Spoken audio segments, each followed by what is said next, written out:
یہاں پر کچھ ایسے لوگ بھی آتے ہیں بلکہ ٹی وی کے اوپر آتے ہیں, اس طرح سوشل میڈیا پہ آتے ہیں, جو لوگوں کو یہ یقین دلاتے ہیں کہ واقعی جن بھوت چڑیلیں پتہ نہیں کون کون سے جن کا نام اور کس کس جگہ پہ لڑائیاں کی انہوں نے, کیا کیا. ایک عجیب سا سما باندھا ہوتا ہے انہوں نے, ویوز آ رہے ہوتے ہیں, لوگ دیکھ رہے ہوتے ہیں, یقین کر رہے ہوتے ہیں. یہ کیا ڈرامہ چل رہا ہے پھر؟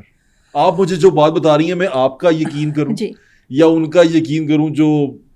دیکھیے میں نے پروگرام کے شروع میں ہی آپ سے بات کی کہ ایز بینگ مسلم ہم ایک پیرل مخلوق پہ, پیرل ورلڈ پہ یقین رکھتے ہیں کہ اللہ تعالیٰ نے بہت ساری مخلوقات, ابھی تو سمندر کے نیچے کتنی مخلوقات ہیں ہمیں معلوم بھی نہیں, ہم کاؤنٹ ہی نہیں, ہمیں معلوم ہوتی تو شاید ہم کہتے ہیں ان کا بھی سایہ ہے ہم پہ. ٹھیک ہے, تو یہ جتنے لوگ یہ پھر اللہ تعالیٰ نے اگر یہ مخلوقات بنائی ہیں, میں رپیٹ کر رہی ہوں اپنی بات کو, ہمیں تنگ کرنے کے لیے نہیں بنائی, ہر ایک کا اپنا ایک پرپز ہے. اور میں جو بات بتا رہی ہوں وہ میں آپ کو جو پڑھا ہے کتابوں میں یا جو چیزیں سائنٹیفکلی, اور کتابیں صرف ہمارے ملک میں نہیں لکھی گئی, آل اوور دا ورلڈ کتابیں جو لکھی گئی ہیں ان سب کا ریسرچ کا کنکلوژن میں آپ کو بتا رہی ہوں کہ نفسیاتی عارضے ہیں. اور پھر میں نے آپ کو اس کی مختلف مثالیں بھی دیں کہ واقعی چیز اٹھائی جا سکتی ہے وزنی, واقعی ڈفرینٹ آوازوں میں بات ہو سکتی ہے, اور یہ نفسیاتی